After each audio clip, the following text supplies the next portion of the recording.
Hi guys. Leaders with high emotional intelligence are adept at managing their emotions. They don't argue, they listen. Engaging in a heated debate creates defensiveness and resistance in the other person. Please watch my earlier video to learn how it damages your relationships and ruins your reputation as a leader. So today, let's talk about how to avoid an argument and how to diffuse it if you find yourself in the middle of one. Guys, taking a stand for your beliefs, your values is commendable, but doing so in a confrontational manner will defeat your purpose. So let's get started.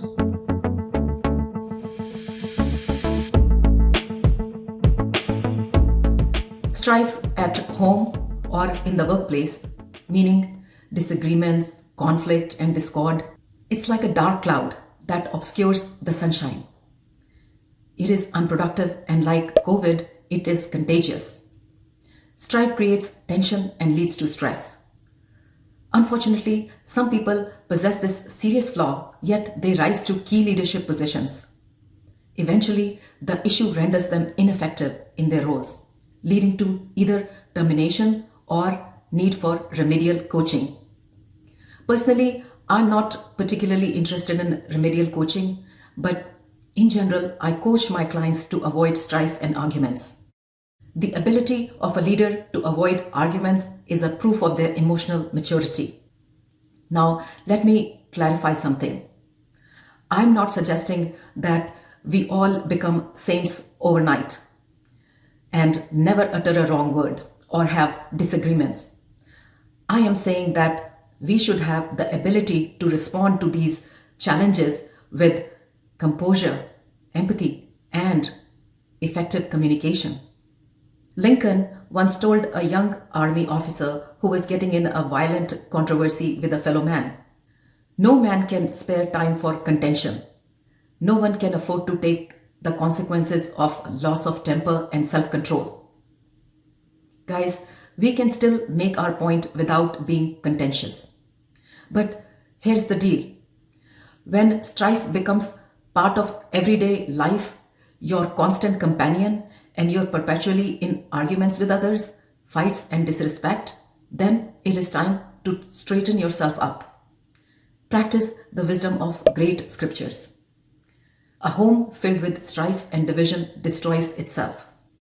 Can you think of people who are master of their craft but could never rise up the ladder due to their grumpy, argumentative nature? You know, I have seen this happen in households and in organizations. Now, you will say, "Poonam, I have to handle really tough issues in my position," or "my coworker pushes my buttons," or "my spouse is so aggravating," or "my mom is so annoying." But guys, you have the power to rise above it. Just because someone is behaving poorly doesn't mean you have to join the circus. It takes maturity to overlook an offense and say, "No, I am going to stay in peace and resolve this matter productively." Sometimes productive means walking away. So here are some nuggets of wisdom that I have tried myself at work and home. Dale Carnegie, renowned leadership coach, makes a great point about this issue in his book. He says, "The best way to win an argument is to avoid it altogether." This is such a profound piece of advice.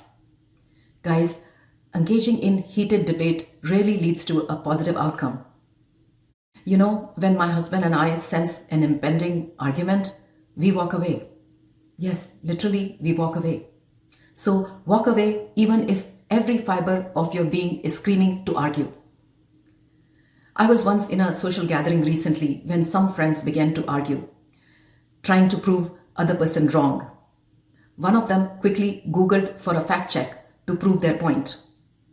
Hello guys, don't go there. Never try to prove other people wrong if you want to become a person of influence.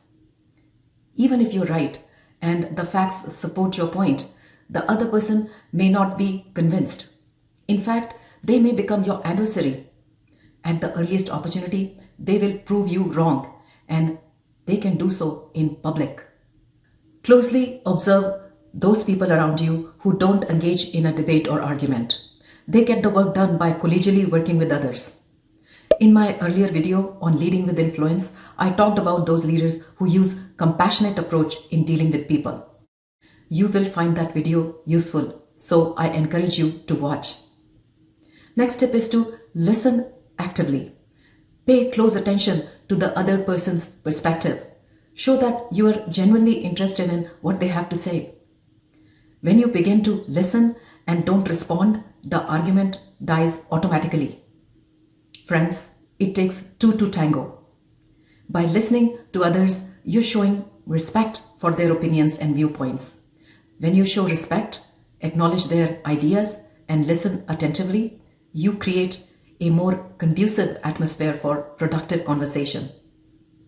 Guys, you don't have to agree with everything they say, but just acknowledge. Next tip is to be empathetic. Try to understand the emotions and feelings of the other person. Emotions are running high in certain situations. For example, during negotiations, or when we are talking about allocation of resources, or while handling conflict. I once coached a women leader who was in a heated debate in a high-stakes situation. In those situations, guys, I ask you to step back. Show empathy and acknowledge their viewpoint, even if you disagree. Instead of proving other people wrong, you can respond by saying, "I understand you." Hold this short sentence in your repertoire and use it often. I understand your viewpoint. And this feeling should be genuine, not fake. This is a great way to de-escalate the situation. There will be times when you know you're right, the other person is being disrespectful. But for the sake of keeping peace, you choose to let it slide. In the heat of argument, we often think, well, I am right, I'm not backing down, I'm going to win this war. But can I tell you, being right is highly overrated. You can be right and lonely. You can be right your whole life and have no one show up at your funeral. Winning every argument and proving your point might feel like victory, but in reality, it is damaging your relationships. Same is true at work. Leaders who try to prove other people wrong never receive anyone's cooperation. Politically and emotionally intelligent leaders show empathy and compassion, as I shared with you in my earlier video. Therefore, guys, I'm asking you to go one step higher. Let others feel that they have won. Let them feel that they are the champions, that they are right, even when you know they are not. In fact, Dale Carnegie says, become a bigger person and allow the other person to save face. This means avoid saying things that embarrass or demean other people during a disagreement. If you let them save face, ignore an offense, let them maintain their dignity, they will not be so defensive. Other thing you can do is to offer constructive solutions. If a disagreement arises, focus on finding solution rather than dwelling on the problem. Collaborate with others to find a mutually beneficial outcome. Friends, one key quality of a respected and admired leader is that they stay away from argument. They are not contentious. Engaging in a heated debate rarely leads to a positive outcome. You know, strife is like a bait. It is telling you, come on, argue, prove your point. But do not take the bait. This is not who you are.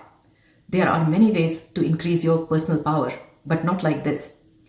You will earn tremendous referent power if you follow the principles I'm talking about in this video. I'm also adding the link to the video on gaining personal power for your perusal. So please watch. Guys, as parents, as leaders, as human beings, we have a responsibility to keep an atmosphere of peace wherever we go. Progress is only made when there is atmosphere of peace. So make a commitment not to argue. If you do so, you will be loved and admired.